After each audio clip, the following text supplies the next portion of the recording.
Bonjour à tous, prenons un moment aujourd'hui pour lire et méditer un passage du livre du ciel de Luisa Picaretta.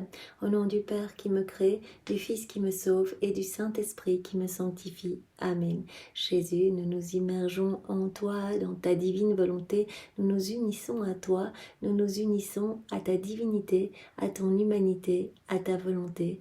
Nous nous identifions à toi, nous nous consumons en toi nous perdons le rien, le néant que nous sommes, nous fusionnons nos volontés dans la tienne, nous les fondons dans la tienne, nous te faisons, doux Jésus, l'offrande de nos volontés pour que tu t'en serves comme terrain de jeu, comme champ d'action, que tu poursuives ton œuvre de création dans nos cœurs. Nous nous perdons en toi, nous nous abandonnons entre tes bras à la manière de petits bébés et comme tous les jours, parce qu'il est si doux et si bon de le faire, nous te serrons fort contre nos cœurs et nous voulons te dire d'une seule voix que nous t'aimons. Nous voulons te louer, te bénir, t'adorer, te remercier, t'honorer, te glorifier, t'embrasser, te serrer, le tout avec ta volonté à toi, au nom de toutes les générations humaines. Et nous voulons, Jésus, te dire que tu es important pour nous, que tu es notre roi, notre vie, notre bien, notre tout, notre amour, notre chéri, notre sauveur, notre force, que nous avons besoin de toi. Nous voulons t'accueillir dans nos cœurs pour que tu t'y établisses définitivement avec ta maman, avec ton Père, l'Esprit Saint. Viens, Seigneur Jésus, tout faire en nous jusqu'à nos derniers souffles. Nous te remettons les rênes, les commandes de nos vies. Nous voulons que tu sois l'acteur de chacun de nos actes, que tous nos actes faits par toi deviennent des vies divines, deviennent vraiment des actes remplis de l'infini avec cette portée intemporelle, universelle, magnifique. Ces actes amenant des bienfaits dans tous les cœurs. Ces actes, te donnant une adoration parfaite, une gloire parfaite, un amour parfait. Oui, Seigneur, viens tout faire en nous. Nous te demandons que tu viennes purifier nos âmes, purifie nos cœurs, sanctifie-les, ennoblis-les, retire de nos cœurs tout ce qui est ni toi, ni de toi, ni pour toi, tout ce qui te déplaît, tout ce qui te chagrine, tout ce qui résulte de nos volontés propres. Arrache tout, Seigneur, et recrée cet espace indispensable pour que ta divine volonté puisse s'y déployer, qu'elle puisse y avoir son empire, sa souveraineté, qu'elle puisse opérer, agir, œuvrer librement à partir de chacune de nos humanités dont nous te faisons l'offrande une fois de plus aujourd'hui. Oui, comme tous les jours, Seigneur, nous te donnons tout ce qui forme nos vies, nous ne voulons rien garder pour nous, nous te donnons nos intelligences, nos pensées, nos affections, nos émotions, nos faiblesses, nos misères, nos volontés, nous te donnons tout, Seigneur, sers-toi de tout comme fondation pour établir ton royaume dans nos cœurs. Jésus, viens continuer ta vie en nous, nous nous offrons à toi, utilise nos mains, agis à travers elles, sanctifie chacun de nos actes, viens marcher à travers nos pieds, sois vraiment présent dans chacun de nos pas, divinise-les, Seigneur, viens parler à travers nos lèvres, viens respirer dans nos respirations, regarder à travers nos yeux, écouter à travers nos oreilles, penser à travers chacune de nos pensées, viens faire circuler notre sang, fonctionner nos organes, viens faire battre nos cœurs, Seigneur, que ce soit ton Sacré-Cœur tout brûlant d'amour qui palpite à l'unisson avec notre cœur et qu'à chacun de ces battements, tout comme à chacun de nos mouvements internes, externes, conscients, inconscients, tu puisses recevoir des chants d'amour, des chants de louange, de bénédiction, de remerciement au nom de tous. Nous nous offrons comme tous les jours à toi, doux Jésus, comme sentinelle d'amour, nous nous offrons à toi en âme réparatrice pour te donner à chaque instant les actes opposés à ces offenses qui te blessent, qui blessent le cœur de ta maman, pour réparer pour tous ces péchés d'orgueil, de vaine gloire, de vanité, péchés des hérétiques, des infidèles, des schismatiques, des sectaires, de ceux qui se débaptisent, de ceux qui n'ont pas au plus foi en ta miséricorde, des péchés de tes âmes consacrées, de tes ministres, Seigneur, de ceux qui blasphèment, de ceux qui commettent des actes sacrilèges, de ceux qui saccagent tes églises, Seigneur. Il y a tant de péchés, tant d'offenses qui te déchirent le cœur. Alors nous sommes là pour réparer continuellement et te donner à chaque instant, à chacun de nos battements de cils, à chacun de nos battements de cœur, à chacun des mouvements de notre visage, de nos paupières, te donner la gloire, l'honneur, l'amour que tu aurais dû recevoir des âmes si elles n'avaient pas quitté ta divine volonté. Oui, Seigneur, nous voulons te donner la gloire également que tu aurais dû recevoir des âmes réprouvées si elles n'avaient pas choisi de s'arracher de ton cœur pour aller se perdre. Nous voulons te donner toute la gloire que tous tes saints auraient dû te donner si tous leurs actes avaient été accomplis dans ta divine volonté. Et on veut également te donner toute la gloire, l'amour que tu devrais recevoir des âmes qui se trouvent au purgatoire. Nous nous offrons totalement à à toi et nous te demandons cette protection particulière. Nous te demandons d'être toi-même notre sentinelle d'amour, de nous garder dans tes bras, enfermés dans tes bras en sécurité pour que rien ni personne ne puisse nous détacher de toi. Seigneur, nous voulons te refaire cette prière que Louisa te faisait. Nous ne voulons même plus une seule respiration si ce n'est toi qui la respire en nous.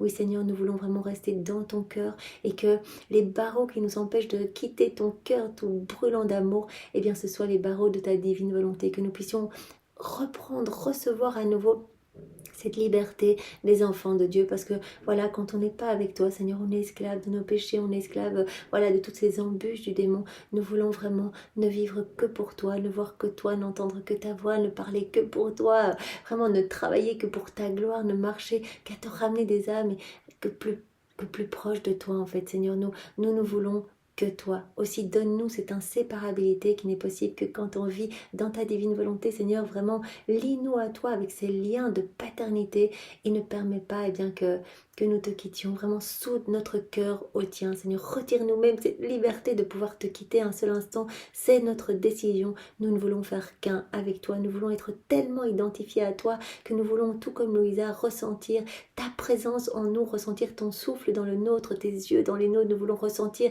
vraiment ta tristesse quand tu es triste. Nous voulons la ressentir dans notre cœur. Nous voulons ressentir tes battements à toi. Nous voulons te sentir en nous, Seigneur. Nous voulons que ta vie grandisse tellement en nous au point tel que nous puissions être des échos de toi-même, des images de toi-même, des miroirs de la Trinité, des reflets de la Trinité. Nous voulons être vraiment ces autres toi sur la terre, d'où Jésus. Nous voulons te remercier rapidement avant de commencer, Jésus, pour tout ce que tu as déjà fait pour chacun de nous, toutes ces chaînes de grâce que tu as établies dans nos vies. C'est tellement magnifique et quand nous prenons ne fût-ce qu'un tout petit peu de temps pour y réfléchir, mais comment ne pas s'émerveiller, Seigneur. Tout ce que tu nous donnes, tout est grâce, tout vient de toi. Si on lit ces écrits du ciel ou qu'on écoute maintenant, même si on commence, qu'on n'en est qu'à nos débuts, c'est une grâce énorme puisque tu as dit la vie dans la divine volonté, c'est le miracle des miracles, c'est le prodige des prodiges. Il n'y a pas de plus grand cadeau. C'est sublime, c'est reprendre cette place qu'avait Adam dans son état d'innocence. Et quand vous plongez dans les écrits du ciel, que vous digérez ces vérités, qu'elles deviennent vie en vous et que vous les mettez en pratique, je vous redonne tout, je vous donne les droits de propriété sur tout, tout vous appartient. Vous avez vraiment, toute la création vous appartient, toutes mes œuvres divines, tout est en commun. Vous reprenez cette place d'enfant de lumière. Donc c'est tellement beau. Donc on peut imaginer toutes les chaînes de grâce que Jésus a établies dans nos vies pour qu'aujourd'hui on puisse s'émerveiller de ces écrits du ciel et les mettre en pratique. Même si on a l'impression qu'on est nulle part, qu'on est au début. C'est vrai, on n'en est qu'au début, on est tous débutants. Mais tout ce travail déjà que Jésus opère en nous et tout ce qu'il a opéré pour nous amener vraiment dans ces écrits du ciel, c'est magnifique Seigneur. Et merci de nous donner jour après jour ces vérités qui nous brûlent le cœur. Tu as dit chacune de mes vérités est une naissance, une vie divine que je sors de mon sein paternel. C'est comme un de mes enfants que je vous donne pour vraiment vous travailler en profondeur. Chaque vérité va embaumer votre âme. C'est toi, Seigneur, qui nous donne tout et c'est toi qui nous aide à faire nos actes, qui nous aide à faire nos rondes. Alors vraiment, nous te remercions de tout notre cœur avec tes propres remerciements au nom de tous les hommes, Seigneur. Et nous te demandons que ton royaume s'établisse et que tous puissent accueillir ce grand don que tu veux faire à chacun de tes enfants. Nous te remercions encore et toujours, Jésus, pour ton amour sans borne pour chacun de nous. Tu aimes chaque âme autant que toutes les autres réunies. Alors vraiment, nous voulons répondre à ton amour au nom de tous. Nous le faisons partout dans l'œuvre de la création, dans l'œuvre de la rédemption, dans chacun des sacrements. Nous sommes là et nous voulons vraiment rentrer dans cette réciprocité d'amour avec toi, dans cette danse d'amour, dans ce flux et reflux d'amour avec toi, vraiment pour rétablir cette harmonie entre le ciel et la terre. Seigneur, vraiment, nous t'inondons de ton propre amour. Nous t'offrons à chaque instant l'amour de ton Père, l'amour de l'Esprit Saint, l'amour trinitaire, l'amour de ta maman, l'amour des saints, l'amour des anges, l'amour de Louisa.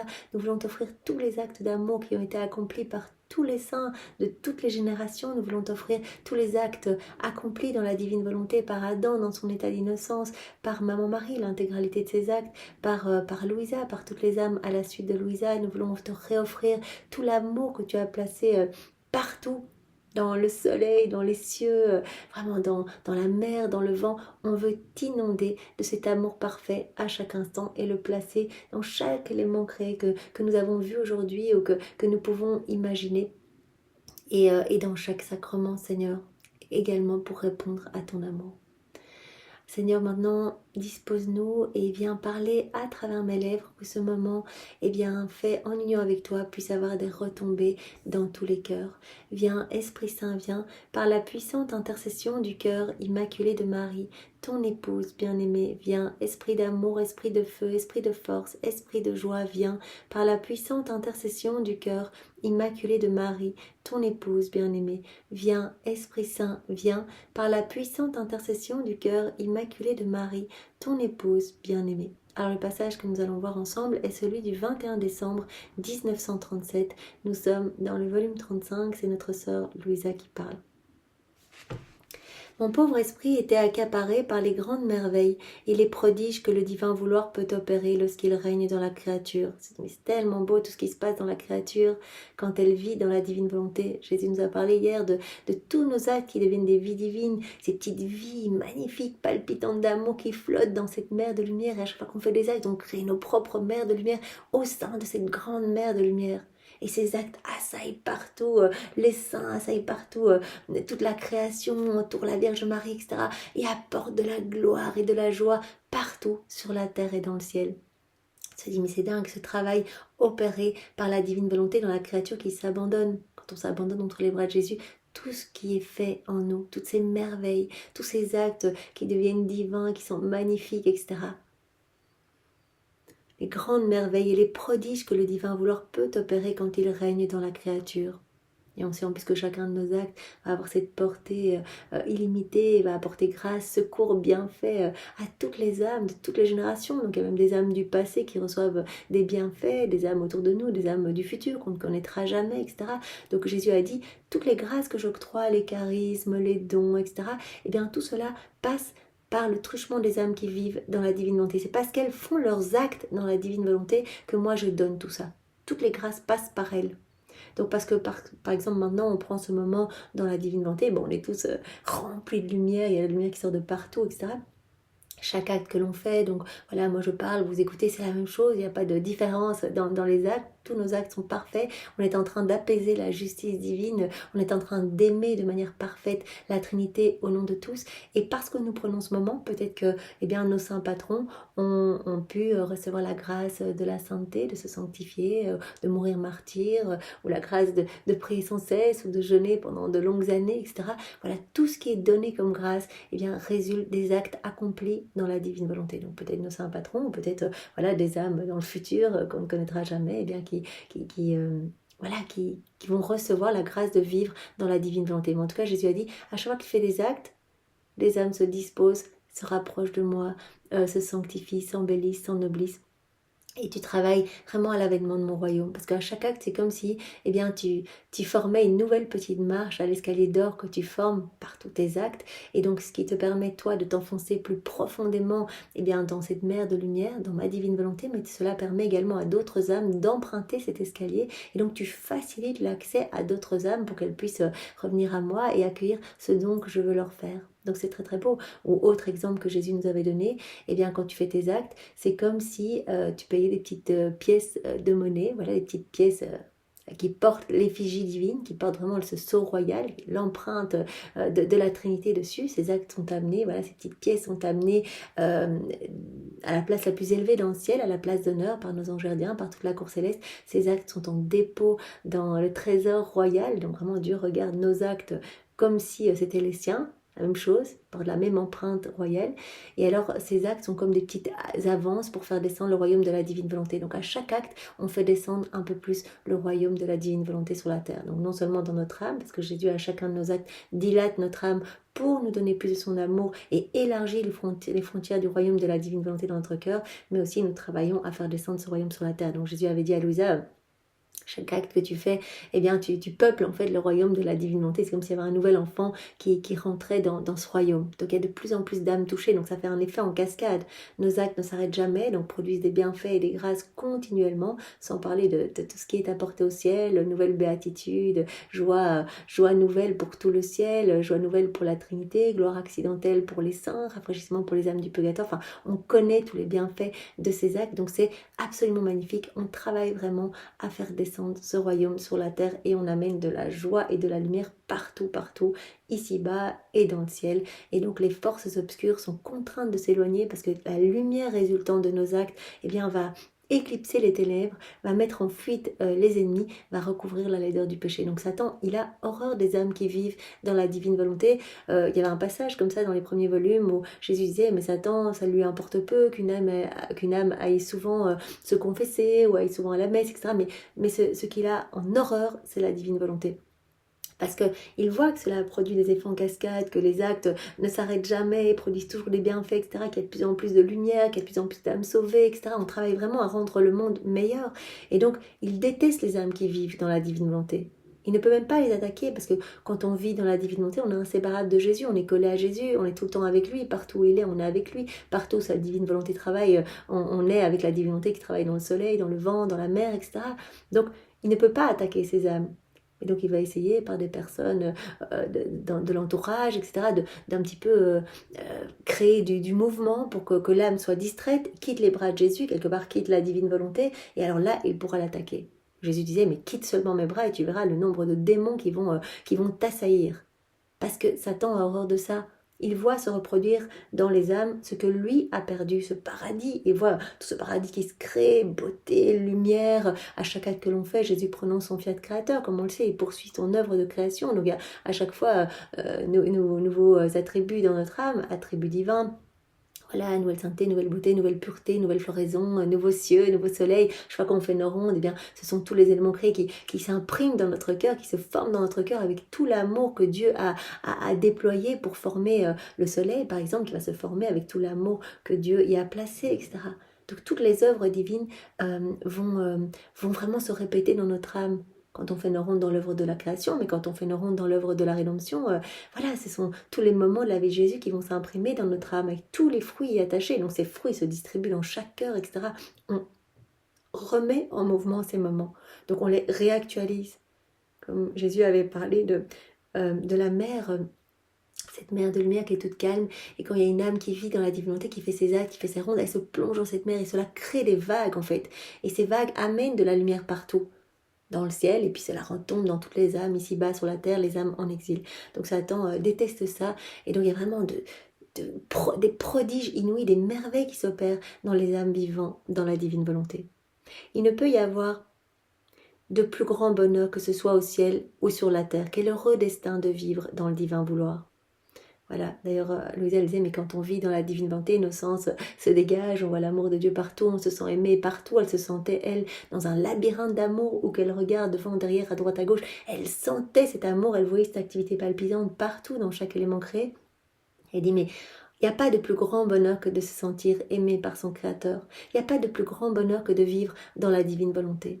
Parce qu'on fait vraiment partie de cette famille royale, on fait partie de la famille de tous les saints, voilà, toute la cour céleste est à nos côtés. Ils viennent se déverser dans chacun de nos actes, la Trinité est reproduite dans chacun de nos actes, la divine volonté centralise tout dans chacun de nos actes sont complets, parfaits. Nous sommes les âmes favorites de Maman Marie qui fait de nous ses fidèles copies, et qui est en train de former la corps des enfants de la divine volonté. On est les âmes favorites de la grâce, de la Trinité, donc on est super aidés, on est les retrouvés de la création, on fait partie de cette famille royale. Donc, il n'y a rien de plus beau, de plus magnifique que de vivre dans la divine volonté. Se dit, mais c'est magnifique, il n'y a pas de plus grand bonheur, il n'y a pas de plus grand prodige, il n'y a pas de plus grand miracle que cette vie dans la divine volonté. Mais comment pourra-t-il jamais régner ce royaume? Comment pourra-t-il jamais régner sur la terre si les maux et les péchés abondent de façon si horrifiante? Donc là, on est en 37, donc l'entre-deux-guerres, et elle se dit, mais les péchés abondent dans tous les sens. On connaît cette phrase là où le péché abonde, la grâce surabonde. Elle se dit, mais comment ce royaume si magnifique où tous les hommes seront beaux, seront à l'image de la Trinité, comment ce royaume va s'établir? Alors que les péchés ont l'air de se multiplier et d'abonder de façon tellement horrifiante. Seule une puissance divine, avec un de ses plus grands prodiges, pourrait y parvenir. Sinon, le royaume de la divine volonté régnera au ciel, mais non sur la terre. C'est le cas, dans le ciel, tous les bienheureux, les saints, ils sont dans la divine volonté, ça on le sait. Et elle dit, voilà, maintenant, ce que Dieu veut, c'est que vraiment nous puissions avoir la vie des bienheureux ici-bas sur la terre. Connaître cette joie de cette union sanctifiante, déjà ici-bas, connaître déjà cette inséparabilité ici-bas. Elle dit, mais voilà, avec tous ces péchés, je ne vois pas comment ce royaume va s'établir. Seule une puissance divine avec un de ses plus grands prodiges pourrait y parvenir. Sinon, voilà, il y aura la divine volonté dans le ciel, mais pas sur la terre. Je pensais cela lorsque mon doux Jésus, ma douce vie, visita ma pauvre âme et me dit avec une indicible bonté: Ma bonne fille, il a été décrété dans le consistoire de la très sainte Trinité que ma divine volonté aura son royaume sur la terre. C'est décidé de toute éternité. C'est un décret d'autorité divine. La divinité, elle va s'établir. On l'a décidé. Quand on décide quelque chose, cela se passe. Cela a été décrété dans le consistoire de la très sainte Trinité. Donc c'est décidé que ma divine volonté aura son royaume sur la terre. Nous accomplirons autant de prodiges qu'il le faudra. Nous ne reculerons devant rien pour obtenir ce que nous voulons. On fera tous les prodiges qu'il faut, on fera tous les miracles qu'il faut, mais cela se produira. Notre royaume s'établira sur la terre parce que nous l'avons décidé. Mais toujours, nous utilisons les moyens les plus simples et cependant les plus puissants pour subjuguer le ciel, la terre et toutes les créatures dans l'acte que nous voulons. On veut que ce royaume s'établisse et on utilisera des prodiges inouïs, des miracles inouïs, mais toujours avec des moyens très simples. On ne sait rien faire de compliqué. Voilà, on fera des choses simples mais puissantes pour subjuguer le ciel, la terre et toutes les créatures dans l'acte que nous voulons. Donc ce royaume s'établira. Jésus nous l'avait déjà dit tellement de fois. Il y a eu tellement de passages où Jésus nous disait, eh bien voilà, c'est une certitude que mon royaume s'établira sur la terre. Tu dois savoir que dans la création, il n'a fallu que notre souffle omnipotent pour insuffler la vie dans l'homme. Mais combien de prodiges dans ce souffle? Voilà, nous ne savons rien faire de compliqué. Regarde, nous avons façonné l'homme dans notre amour et pour lui donner la vie, nous avons simplement soufflé sur lui. Par notre souffle omnipotent, on lui a insufflé la vie. Combien de prodiges dans ce souffle! Nous avons créé l'âme avec les trois puissances, véritable image de notre adorable Trinité. Simplement par notre souffle, tout simple, notre souffle omnipotent.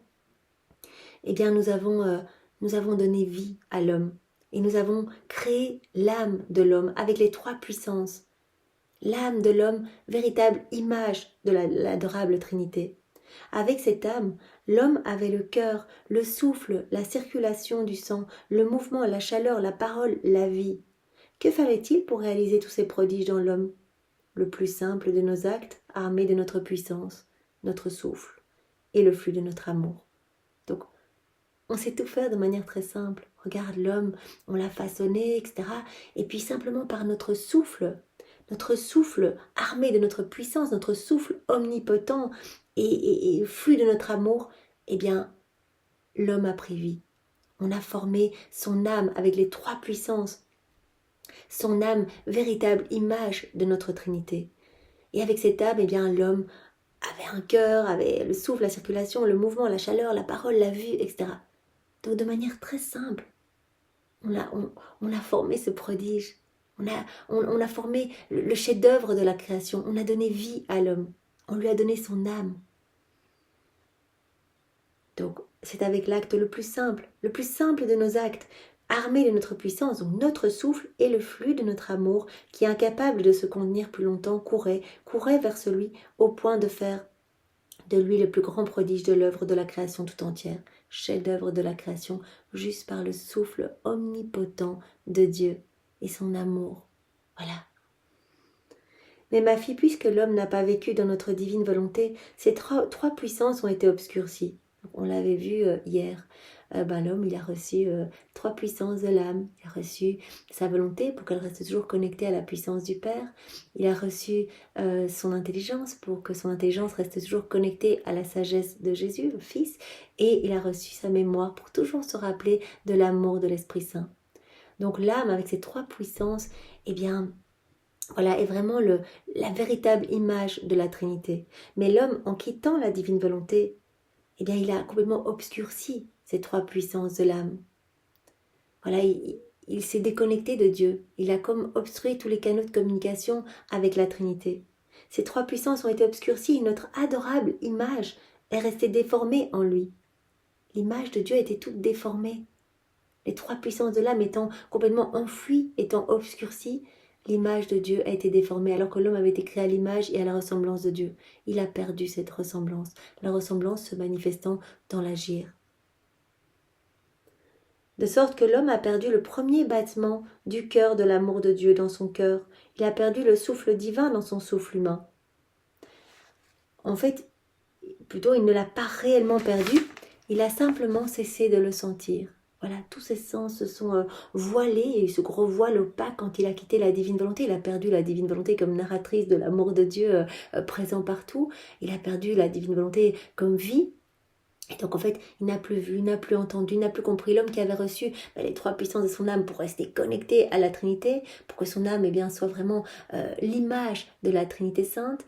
Et puis il a reçu tous ses sens pour voir l'amour de Dieu partout et y répondre vraiment qu'avec ses yeux, et puis se dire mais comme c'est beau tous ces paysages, merci, je t'aime mon Dieu. Quand il goûtait des choses, il puisse se dire mais c'est tellement délicieux, merci, je te loue, je te bénis, que vraiment avec ses mains il puisse toucher des textures douces et être toujours connecté à la Trinité, sans cesse dans la louange et dans l'amour, dans ce retour d'amour.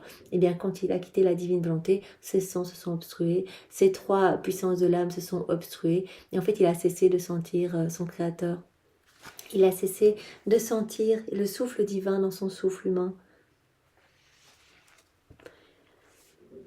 L'homme ne sent plus la circulation de la vie divine, le mouvement du bien, la chaleur de l'amour suprême, la parole de Dieu dans la sienne, la vue qui lui permet de regarder son Créateur. Donc vraiment, tous ses sens se sont voilés. Voilà. Tout a été obscurci, tout a été affaibli, parfois même déformé. Donc cette belle image a été déformée en fait. Voilà, en vivant dans sa volonté propre, l'homme a commencé à étouffer cette vie divine en lui, à placer la divine volonté sur la croix et donc ne s'est plus connecté à son Créateur, ne l'a plus entendu, n'a plus ressenti cette circulation de vie divine en lui. Le mouvement du bien, la chaleur de l'amour suprême, la parole de Dieu dans la sienne, la vue divine qui lui permettait de voir continuellement son Créateur partout. Tout a été déformé, obscurci, affaibli. Que faut-il pour restaurer l'homme? Jésus nous a dit, nous on ne fait rien de compliqué. Voilà, l'homme, on l'a formé à partir de la terre et on a soufflé, on lui a donné la vie. Juste notre souffle, vraiment animé de notre puissance, notre souffle omnipotent lui a donné la vie, les trois puissances de l'âme, etc. Donc que faut-il maintenant que l'homme a quitté la divine volonté, qu'il est tout déformé, qu'il ne nous ressemble plus du tout? Que faut-il pour le restaurer? Pas grand-chose. Notre souffle à nouveau. Nous lui redonnerons le souffle avec un amour plus fort et toujours croissant. Nous soufflerons dans la profondeur de son âme. Nous soufflerons avec plus de force dans le centre de sa volonté rebelle. L'homme rebelle qui s'est déconnecté de Dieu, qui agit dans sa volonté propre, on va souffler avec plus de force dans le centre de sa volonté rebelle, avec une force propre à secouer les maux dans lesquels il est emprisonné. Voilà, comme Jésus qui nous parlait dans un autre passage, on va souffler et on va former ce vent impétueux qui va chasser toutes les mauvaises choses de son cœur. Et l'homme va être subjugué par notre amour, va nous aimer à nouveau, va nous voir à nouveau. Voilà, c'est comme si cette étincelle de vie divine était enfouie sous un tas de cendres. Et Jésus dit, mais par notre souffle, on va balayer ces cendres et on va raviver le feu dans l'homme. On va souffler avec plus de force dans le centre de la volonté humaine, dans la volonté rebelle de l'homme, avec une force propre à secouer les maux dans lesquels il est emprisonné. Ses passions seront terrassées, terrifiées devant la puissance de notre souffle. Toutes nos mauvaises passions, nos mauvaises tendances, tout cela va être balayé par le souffle de Dieu. Elles se sentiront brûlées par notre feu divin. La volonté humaine sentira la vie palpitante de son Créateur et elle le cachera comme un voile, de sorte que l'homme retournera au porteur de son Créateur. Elle va ressentir à nouveau, la volonté humaine va sentir à nouveau cette vie palpitante de son Créateur et l'homme redeviendra la résidence de Dieu, porteur de son Créateur. Voilà, notre humanité servira à nouveau de voile cachant la divine volonté à l'œuvre. C'est le plan de Dieu. Donc il dit, voilà, par un simple souffle, notre souffle omnipotent, notre souffle vraiment et notre amour, on a pu faire de l'homme le prodige magnifique à notre image, à notre ressemblance, avec les trois puissances de l'âme, etc.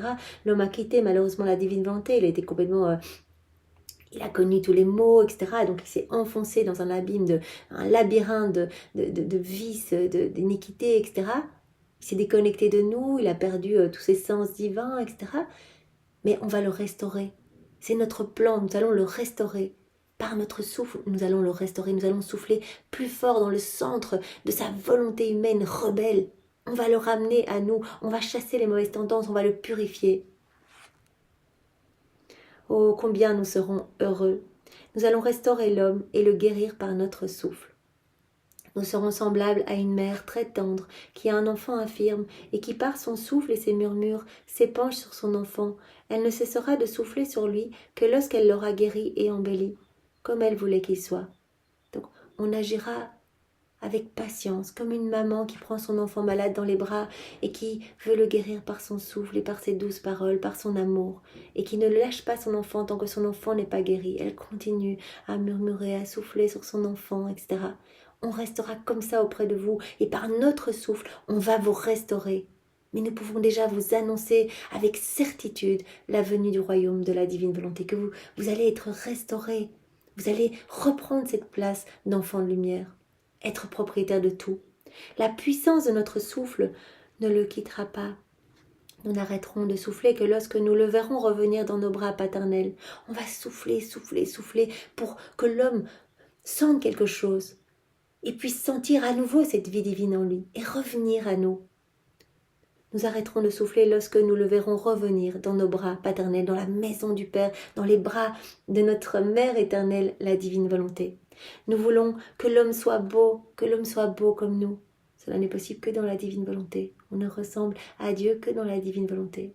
Voilà, puisque comme je viens de le dire, la ressemblance se manifeste dans l'agir. Quand on agit tout seul, sans Dieu, on ne ressemble pas à Dieu. Mais quand on invite Dieu dans toutes nos actions, la divine volonté, pour qu'elle opère à partir de notre humanité, de nos humanités, eh bien, on regagne cette ressemblance divine. Voilà, et à chacun de nos actes, notre âme devient plus belle, plus lumineuse, plus remplie des choses du ciel, des attributs divins. On acquiert petit à petit le tempérament même de Dieu, la personnalité de Jésus, sa paix, voilà, sa patience, sa douceur, son immutabilité, sa constance, etc. On va voir notre tempérament changer. Nous allons acquérir les humeurs divines. Nous voulons que l'homme soit beau comme nous, qu'il nous ressemble. Plan de Dieu de toute éternité, que l'homme vraiment soit totalement un autre Dieu. Adam, il sortait de Dieu, mais il était comme un autre Dieu. Il avait la divine volonté comme vie, il avait l'acte croissant, chacun de ses mouvements, chacune de ses paroles, chacun de ses pas, amenait plus de lumière en lui, etc. C'est alors seulement que nous sentirons que notre enfant a reconnu notre bonté paternelle et combien nous l'aimons. Il n'y a que dans la divine volonté, eh bien, qu'il va y avoir ce parfait retour d'amour, que l'homme va voir l'amour de son Créateur et y répondre, que l'homme va voir la bonté paternelle de son Créateur, voir combien son Créateur l'aime. On ne peut pas réaliser quand on est dans nos volontés propres, etc., puisque nos sens sont obstrués et voilés. Donc Jésus veut par son souffle bien nous nettoyer, nous restaurer complètement. Tu vois alors ce qu'il faut pour que notre volonté vienne régner sur la terre. Juste la puissance de notre souffle omnipotent. Pas grand-chose, simple. Donc ne t'inquiète pas, cela se passera. C'est avec lui que nous renouvellerons notre vie dans l'homme. Par notre souffle, nous renouvellerons notre vie dans l'homme, cette vie divine. Toutes les vérités que je t'ai manifestées, les grands prodiges de la vie dans ma volonté seront les plus belles et les plus grandes propriétés que je lui donnerai en cadeau. On va restaurer l'homme et on va lui donner des cadeaux, on va lui donner des propriétés. Toutes ces vérités que je te donne, Louisa, serviront vraiment de dons inestimables pour l'homme, ainsi que tous les grands prodiges de la vie dans ma volonté. Ce seront comme autant de propriétés et de cadeaux qu'on donnera à l'homme restauré. Cela aussi est un signe certain que son règne viendra sur la terre. Toutes ces vérités, c'est un signe certain. Je n'aurais pas passé tout ce temps, ces années à ton chevet pour d'abord graver en lettres d'or dans ton cœur, puis te redonner ces vérités oralement, puis t'aider à les écrire. Je n'aurais pas perdu tout ce temps si j'avais vu que ces vérités n'allaient pas toucher les cœurs, n'allaient pas transformer les vies, n'allaient pas vraiment changer vraiment des mentalités, etc. Il n'y avait pas à avoir des offrandes d'âme, etc., des offrandes de volonté. Donc c'est un signe certain, toutes ces vérités que je te donne. Parce que d'abord je regarde toutes les âmes qui vont être touchées, et puis quand je vois que ça touche beaucoup d'âmes, je donne la vérité. Donc ma parole, c'est vraiment un signe certain. Toutes ces vérités que je te donne, c'est un signe certain que le règne, le royaume de la divine volonté viendra sur la terre. Parce que lorsque je parle, je commence par accomplir des faits. D'abord, j'accomplis toujours des faits, je regarde, je touche les cœurs, etc. Et puis je donne après ces paroles. C'est ensuite que je parle. Ma parole est donc la confirmation de ce don. Donc voilà, toutes ces vérités que nous avons entre les mains, c'est la confirmation du don. Cela nous montre que le royaume de la divine volonté va s'établir avec certitude sur la terre. Ma parole est la confirmation de ce don. Donc je commence toujours par accomplir, nous dit Jésus, je commence toujours par accomplir des faits et après je parle. Donc d'abord je fais, je transforme les cœurs, etc. Il n'y a pas de temps en Dieu. Pour nous c'est difficile à comprendre parce que nous on est dans le temps et qu'on avance, le passé, le futur, etc. Il n'y a pas tout ça en Dieu. C'est l'éternel présent. Donc d'abord j'accomplis des faits et puis après je donne mes vérités. Ensuite donc je parle. Ma parole est donc la confirmation du don que j'ai fait. Des prodiges que je veux accomplir. Pourquoi dévoiler mes propriétés divines et les faire connaître si son royaume ne devait pas venir sur la terre? Je ne vais pas parler de tout ça, de toutes ces merveilles, etc. Juste pour vous faire miroiter. Si ce n'était pas une certitude absolue que mon royaume va s'établir sur la terre. Pourquoi faire connaître mes propriétés divines si son royaume ne devait pas venir ici-bas? Je me disais alors, dans l'ordre divin, qu'adviendra-t-il de toutes les bonnes œuvres qui ne sont pas sorties du divin vouloir et par conséquent ne peuvent pas avoir la vie parce qu'il leur manque la semence de cette vie?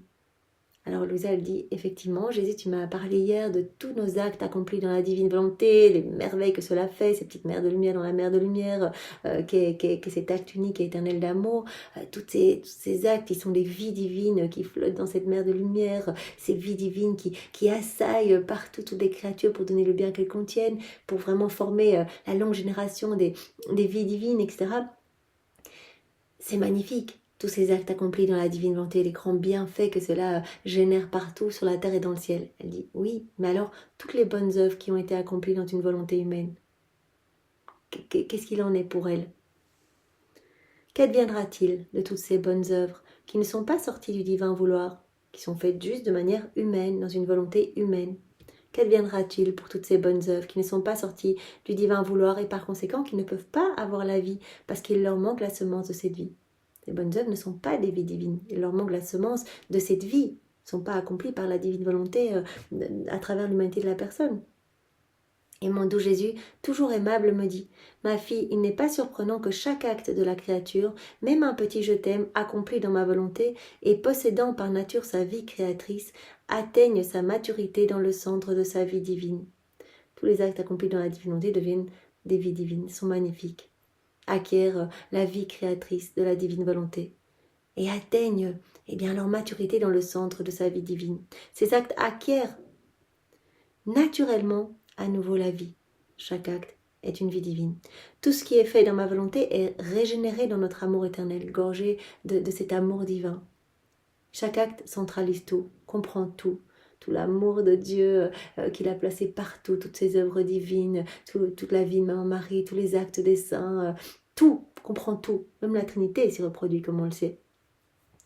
Tout ce qui est fait dans ma volonté est régénéré, rempli de notre amour, est régénéré dans notre amour éternel et acquiert la longue génération de nombreuses vies divines. Cela ne s'arrête jamais. Un acte qui est fait dans la divinité, ça continue toujours, de manière incessante, éternellement. Les actes d'Adam, ils continuent toujours à produire des bienfaits. Même si Adam a quitté la divine volonté, quand il est arrivé dans le ciel, il a vu tous les soleils, tous les soleils qui avaient été formés par ces actes accomplis dans la divine volonté. Tous ces soleils l'attendaient. Tout comme Maman Marie, quand elle est arrivée, elle a vu le ciel, mais qui regorgeait de ces soleils. Et Louisa, j'imagine aussi. Et chacun de nous, on aura quelques-uns. Tous les actes que l'on fait, tous ces moments que l'on passe ensemble maintenant, et puis tous les actes que l'on fait, nos rondes, etc. Cela forme ces soleils magnifiques. Et donc cela forme la longue génération de nombreuses vies divines. Voilà, et cette lumière qui se dégage de chacun de nos actes, vient toucher les âmes qui vont pouvoir se disposer à vivre dans la divine volonté, à faire elles-mêmes des actes. Et donc ces âmes vont également faire des actes qui vont produire de la lumière, etc.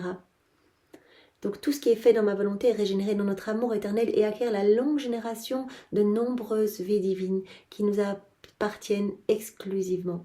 Chaque acte va continuer de manière éternelle, ne s'arrêtera jamais et appartient à Dieu et à nous. On a une propriété commune sur ces actes. Et alors ce qui est trop beau, c'est que Jésus dit à Louisa, voilà, je donnerai aux âmes vivantes dans la divine volonté les mérites des âmes sauvées par leurs actes. On a l'impression que rien ne se passe, on est chez nous, on fait notre vaisselle, on médite ensemble, on va marcher, on va travailler, on parle, on écoute, on dort, petits actes usuels du quotidien. Mais il y a des milliers d'âmes qui sont sauvées à chaque fois, des milliers d'âmes qui sont touchées, qui reviennent à Jésus, qui se repentent, qui retournent à l'église, etc., qui se disposent, qui vraiment sont travaillées pour accueillir ce don. Et donc Jésus nous donnera les mérites de toutes ces âmes qui sont revenues à lui, de toutes ces âmes qui ont découvert la divine volonté, qui ont fait elles-mêmes des actes, etc. Donc c'est tellement beau, il dit, mais nous on n'a pas besoin de mérite, on donnera tout cela à l'âme qui vit dans la divine volonté. Donc on partagera vraiment cette gloire divine. Quand on va arriver dans le ciel, Jésus a dit, je ne vais pas tenir les âmes vivantes dans la divine volonté éloignées de moi. Non, j'aurais été inséparable d'elles tout au long de leur vie. Elles m'auront vraiment appelé dans tous leurs actes. Donc je ne vais pas les tenir loin de moi. Elles seront inséparables de moi dans le ciel. Elles ne passeront pas par le purgatoire parce que chacun de leurs actes fait dans la divine volonté est rempli déjà de l'éternel, de l'infini, est rempli déjà de divin. On doit aller au purgatoire, refaire les actes qui sont vides de l'éternel, qui sont vides de l'infini, qui sont vides de divin en fait. Tous ces vides doivent être remplis par les flammes du purgatoire. C'est pour cela quand on fait un acte dans nos volontés propres, eh bien, il nous attend dans le ciel pour être confirmé. Mais quand on fait un acte dans la divine volonté, il est déjà confirmé. Il est déjà magnifique. Donc il n'y a pas de purgatoire. Et Jésus dit, voilà, au plus vous faites vos actes, non seulement je viens, voilà, votre acte que vous faites émet de la lumière, est magnifique, devient divin, etc. Tout ce qu'on sait sur les actes accomplis dans la divine volonté. Donc par exemple, je mange ou je bois dans ta divine volonté, Seigneur. Voilà, au moment où je mange et je bois mon verre d'eau, il y a de la lumière, il y a des âmes sauvées, etc. Mais toutes les fois où j'ai mangé dans le passé dans ma volonté propre et j'ai bu un verre d'eau dans ma volonté propre, eh bien, tous ces moments sont également refaits. Jésus vient y apposer son sceau divin pour que notre vie se transforme petit à petit, qu'on devienne pur amour, pure lumière. Il a dit dans le ciel, les âmes peuvent s'unir à moi quand elles sont exactement comme moi, la même chose que moi. Et donc, c'est magnifique, il nous donne la possibilité de vivre déjà notre purgatoire ici-bas en fait, en le laissant nous purifier, en le laissant agir à travers nous pour que nos actes soient parfaits et soient porteurs de lumière, de bienfaits, de grâce, de secours pour toutes les âmes et de joie pour tout le ciel et de gloire pour tout le ciel.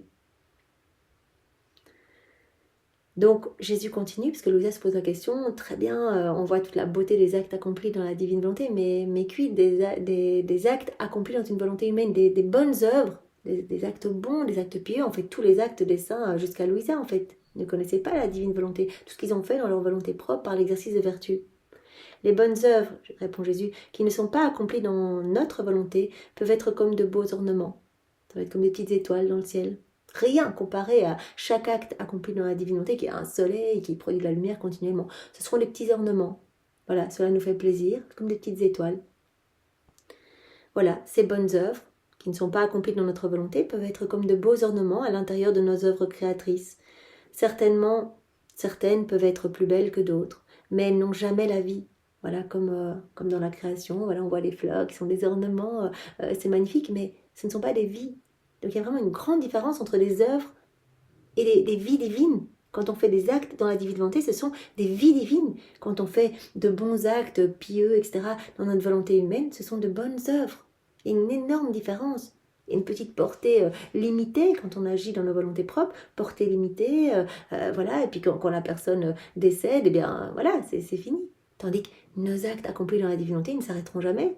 Ils s'arrêteront jamais, ils vont partout, ils voyagent dans le passé, dans le futur, etc. Voilà, donc ce sont des bonnes œuvres, mais accomplies, voilà, qui ne sont pas accomplies dans notre volonté, alors elles vont être comme des beaux ornements à l'intérieur de nos œuvres créatrices. Certaines peuvent être plus belles que d'autres, mais elles n'ont jamais la vie. Même dans l'ordre de la création, il y a des vies et il y a des ornements. Jésus nous montre que voilà, dans la création, il y a des vies, il y a des ornements. Par exemple, les fleurs ne sont pas des vies, mais elles forment un magnifique ornement à la terre, bien qu'ils ne soient pas permanents. Et les fruits ne sont pas des vies non plus, mais ils servent à nourrir l'homme et à lui faire goûter de nombreuses douceurs. Les fleurs, eh bien, forment de magnifiques ornements, voilà, pour réjouir notre regard, etc. Les fruits, eh bien, ne sont pas des vies non plus, mais servent vraiment, donnent de la joie à l'homme pour goûter des délicieuses saveurs, etc. Voilà, bien qu'elles ne soient pas durables, ces douceurs, ces saveurs, et l'homme ne peut pas toujours les goûter quand il le veut. Si les fruits et les fleurs étaient des vies, l'homme pourrait toujours en jouir. Le soleil, le ciel, les étoiles, le vent et la mer ne sont pas des vies non plus. Mais comme ce sont nos œuvres, que de bien ne font-ils pas? Donc Jésus dit, ce ne sont pas des vies, les éléments que vous voyez autour de vous, les éléments créés autour de vous, les fleurs, les fruits, le ciel, les étoiles, le vent, la mer, ce ne sont pas des vies, mais ils apportent quand même du bien, que ce soit sous forme d'ornements, des fleurs, des arbres, des plantes qui nous réjouissent, etc. Ou alors sous forme de douceur, ce qu'on mange, des saveurs, etc. ou voilà, le soleil, la mer, etc. Il amène de nombreux biens. Que de bien ne font-ils pas? Ils servent de magnifiques et premières résidences à l'homme. Tout sert de résidence à l'homme. Que sont les maisons des hommes, les maisons en pierre, nos maisons à nous? Que sont les maisons des hommes comparées à la grande résidence que nous avons faite de tout l'univers? Il y a une voûte azurée parsemée d'or qui ne ternit jamais. Il y a un soleil qui ne s'éteint jamais. Il y a l'air qui est respiré donne la vie. Il y a le vent qui purifie et rafraîchit. Et bien d'autres choses encore. Donc voilà, Jésus nous montre bien que quand on accomplit de bonnes œuvres dans nos volontés propres, cela peut produire vraiment du bien, voilà, du bien. Cela peut être comme un petit ornement pour le ciel, des petites étoiles qu'on offre, comme ça, des petites lumières qu'on offre. Mais il n'y a pas de commune mesure avec un acte accompli dans la divine volonté qui est une vie divine, qui est comme un soleil qui n'arrêtera jamais de produire de la lumière. Il était nécessaire pour notre amour de faire un mélange d'œuvre et de vie, parce qu'elle devait servir à faire les délices de l'homme, à servir de décorum et de résidence décente pour celui que nous avions créé avec tant d'amour. Voilà, donc toute la création sert de résidence à l'homme, sert pour la joie de l'homme, etc. Parce qu'on a fait les choses mineures avant de faire la chose majeure, l'homme, notre chef-d'œuvre, à notre image et à notre ressemblance, l'homme capable, possédant la divine volonté comme vie, capable de faire des vies divines à chacun de ses mouvements, à chacun de ses actes, à chacun de ses pas. Donc, on a entouré l'homme de toutes ses œuvres, de tous ses ornements. On a vraiment fait pour lui cette résidence pour qu'il soit bien, en fait, pour qu'il puisse nous aimer, qu'il puisse se réjouir de notre amour et répondre à notre amour continuellement. Donc tout devait servir de décorum, de résidence décente pour celui que nous avions créé avec tant d'amour. C'est l'homme, le chef-d'œuvre de Dieu. Tout ce qui a été fait autour de nous, c'est pour l'homme, en fait. Pour que l'homme soit bien, que l'homme soit heureux, que l'homme n'oublie jamais de remercier son Créateur, etc. Comme nous avions créé des œuvres plus que suffisantes, l'homme devait profiter de nos œuvres et vivre dans notre divine volonté, afin de former de nombreuses vies d'amour et de gloire pour celui qui l'aimait tant. On a dit, on a fait des œuvres, mais en abondance, toutes des œuvres, ce ne sont pas des vies divines, des œuvres pour que l'homme puisse, partout où il regarde, être pris d'amour pour son Créateur en disant mais comme c'est beau, mais comme c'est bon, mais comme c'est doux, mais comme c'est merveilleux, comme ces chants sont mélodieux, etc. Et que tous ces sens qui lui ont été donnés, puissent être vraiment en émoi pour remercier continuellement, pour être vraiment dans cette danse d'amour avec son Créateur. L'homme a été créé pour être l'exutoire de l'amour de Dieu, pour être le réceptacle de l'amour de Dieu, pour tenir compagnie à Dieu, pour continuellement aimer son Créateur. Jésus nous avait dit, mais il y a quelques jours, mais il y a un besoin urgent de la compagnie de l'homme. On a besoin que l'homme soit près de nous, et on a besoin de tout partager avec lui. C'est pour ça qu'on cherche des stratagèmes à non plus finir, stratagèmes d'amour art divin pour essayer de ramener l'homme à nous. On souffre quand l'homme nous rejette, on ne peut rien lui donner. Il n'y a que quand l'homme nous reconnaît, voit notre amour qu'on peut lui donner. Dans cette reconnaissance paternelle, on lui donne alors, et on lui donne tout. On ne va pas lui donner juste un petit peu, il est propriétaire avec nous de tout. L'homme devait profiter de nos œuvres et vivre dans notre divine volonté afin de former de nombreuses vies d'amour et de gloire pour celui qui l'aimait tant. Voilà, l'homme vivant dans la divine volonté, toute la création, tous ces beaux ornements autour de lui, toutes ces belles choses autour de lui, pour que l'homme puisse, par chacun de ses actes, par chacun de ses mouvements, par chacune de ses paroles, former des vies divines, glorifier son Créateur, l'aimer parfaitement de cet amour divin.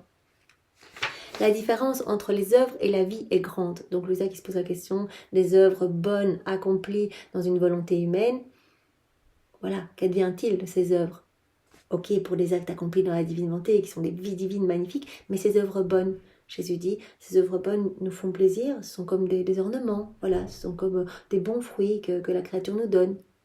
Mais ça n'a rien à voir avec ces soleils qui nous amènent continuellement de la gloire, de l'amour, qui nous donne un amour parfait. La créature rentre dans cette réciprocité parfaite d'amour avec nous. Elle ne donne pas un amour humain, elle nous donne notre amour à nous. On donne Dieu à Dieu dans la divine volonté. Donc la différence entre les œuvres et la vie est très grande. La vie ne meurt pas, ça ne s'arrête jamais nos actes. Ça continue toujours à produire des bienfaits, de la gloire, etc. La vie ne meurt pas, tandis que les œuvres sont sujettes à de nombreux changements. Et si elles ne sont pas justes et saintes, ce sont de bonnes œuvres, elles vont former des ornements, etc. Mais si elles ne sont pas justes et saintes, au lieu de former notre ornement, petite lumière dans le ciel, elles forment notre déshonneur et leur propre confusion. Peut-être même leur condamnation. Donc Jésus dit, quand on accomplit des actes dans une volonté humaine, eh bien au mieux, si ce sont de bons actes, ce sera vraiment des petites douceurs que la créature va nous donner, des petits ornements. Si les actes ne sont pas bons, eh bien cela forme notre déshonneur, cela ne forme pas nos ornements, mais notre déshonneur, et ça va peut-être même les amener à leur condamnation. Voilà, des œuvres. D'un autre côté, tout ce qu'on fait dans la divine volonté, tous nos petits actes du quotidien, sans même vraiment, que ce soit des grandes prières, des grandes dévotions, tout ce qu'on fait dans la divine volonté, est rempli de cette puissance créatrice. Tout ce qu'on fait devient divin, devient magnifique, ne s'arrête plus. C'est ça qui est incroyable. N'importe quoi, je me brosse les dents, je m'apporte du frigo, voilà. Donc c'est finalement tellement facile d'acquérir cette sainteté divine. Jésus vient lui-même faire en nous, et acte après acte, eh bien nous alimentons cette vie divine en nous, cette vie du divin vouloir, cette vie même de Jésus. C'est Jésus la divine volonté, c'est lui qui grandit en nous. Voilà, par nos actes, par nos rondes, on alimente cette vie de prière, cette vie de sainteté, cette vie d'amour, et on grandit dans cette ressemblance. Et Jésus nous donne sa sainteté à lui. Donc on ne parle même pas d'une vie difficile, à faire des œuvres bonnes tout le temps, etc., pour essayer d'acquérir au mieux une sainteté humaine. Jésus dit, vivez votre vie, déroulez votre vie dans ma divine volonté, je m'occuperai de tout, et je vous donnerai ma sainteté à moi. Et on sera inséparables, je vous prendrai partout. Et vraiment, comme Jésus nous le disait hier, et j'aime à me le rappeler, mais la Trinité qui est aimantée par l'âme qui vit dans la divine volonté. Les yeux de l'être suprême sont aimantés par cette créature. La Trinité ne peut pas regarder ailleurs que cette créature. Les bras de la Trinité sont aimantés par cette créature. Elle est gardée serrée dans les bras, dans le sein divin. Elle est dans les bras de l'Éternel. C'est très beau, donc c'est le tout qui s'enclôt dans le néant et vraiment la Trinité qui s'établit, présence réelle et non mystique, la Trinité qui prend des décisions à partir de cette âme, de la même façon que si elle en prenait à partir du ciel, et c'est le néant de la créature, la petitesse humaine qui se perd dans le tout. C'est très très beau, et Jésus disait même à Louisa, les âmes qui vivent dans la divine volonté, on ne peut rien leur refuser. Quand elles nous font des prières, on entend nos propres prières, nos propres demandes. Elles veulent ce que nous voulons. L'âme qui vit dans la divine volonté, elle ne veut plus qu'une seule chose, l'avènement du royaume. On se rend compte qu'il n'y a rien de plus beau. On ne peut pas demander des petites miettes. On demande tout pour tous. Et on fait tout au nom de tous, à chaque instant. Vous imaginez la portée de nos prières. Jésus, je t'aime avec ta volonté. Mais c'est comme si toutes les générations humaines venaient se mettre à genoux au pied de la Trinité en disant « Je t'aime » d'un amour divin. Vous imaginez, avec ces je t'aime qui assaillent la Trinité partout dans le ciel, partout sur chaque élément créé, tous les éléments créés répètent, partout la divine volonté se trouve, elle répète, je t'aime, je t'aime, je t'aime, cela de manière éternelle et infinie. Vous imaginez comme cela vient couvrir tous les blasphèmes, tous les cris de vengeance, de malédiction, de méchanceté. C'est tellement magnifique. Donc vraiment, Jésus nous a bien montré la différence entre faire de bonnes œuvres, qui peuvent être au mieux des ornements, pour les petits plaisirs pour la Trinité, mais vraiment qui restent humains, ou faire nos actes dans la divine volonté, et tout devient vie divine, magnifique, avec cette portée intemporelle, universelle. C'est vraiment très beau, Seigneur. Et donc, Jésus nous a aussi parlé ici de la certitude de la venue du royaume de la divine volonté sur la terre. Il nous a dit que ça avait été décrété de toute éternité, donc par la Trinité. C'était décrété dans le consistoire de la très sainte Trinité. Donc, il a été décrété que la divine volonté aura son royaume sur la terre. Et toutes les vérités que Jésus nous donne sont encore un signe de la certitude que ce royaume viendra s'établir, parce que Jésus nous a dit, je ne fais rien d'inutile, je ne vais pas vous donner des paroles si je n'ai pas la certitude que ces paroles vont toucher des cœurs et que mon royaume va s'établir. Donc, c'est quand je vous donne des paroles, c'est la confirmation du don que je veux vous faire. Et toutes ces paroles, tous les prodiges de la vie dans la divine volonté seront vraiment les propriétés des âmes restaurées. Jésus va nous restaurer, la Trinité va nous restaurer par son souffle. Donc nous n'avons pas à nous inquiéter au moment, mais comment ce royaume va s'établir? Voilà, de manière très simple, par le souffle de Dieu, par son souffle divin, nous pouvons contribuer par nos actes à faire descendre plus rapidement ce royaume. Mais cela arrivera, ça c'est une certitude, comme le triomphe du cœur immaculé de Marie, puisque Marie, elle est reine du royaume de la divine volonté. Elle nous a dit déjà de multiples reprises qu'elle est en train de former vraiment la petite corde des enfants de la divine volonté. Elle est en train de former les âmes, tous les noms des âmes vivant dans la divine volonté, qui vivront dans la divine volonté à travers les siècles, peu importe, il n'y a pas de temps en Dieu, eh bien, sont déjà imprimés en lettres d'or dans le sein de l'Éternel, sont déjà imprimés dans le cœur de Maman Marie. C'est incroyable, pourvu que tous les noms y soient, Seigneur. Voilà, utilise-nous. Nous voulons nous donner à temps plein pour toi, pour travailler à ce merveilleux dessein. Vraiment l'accomplissement de tout ce que tu veux pour chacun de nous. Et nous voulons vraiment t'aider à faire descendre le plus vite possible ton royaume sur la terre en faisant de nombreux actes et en t'aimant au nom de tous à chaque instant, en faisant nos rondes. Alors utilise-nous Seigneur, et pour te remercier de ce bel enseignement que tu nous as donné à travers la personne de Louisa, eh bien nous te recouvrons de la beauté de Maman Marie, nous t'offrons son amour, sa pureté, nous t'offrons son immaculée conception, nous te serrons dans nos bras, nous t'enlaçons et vraiment nous t'aimons au nom de tous Seigneur. Au nom du Père et du Fils et du Saint-Esprit. Amen. Soyez tous bénis et passez une belle journée dans la divine volonté de Jésus. Au revoir.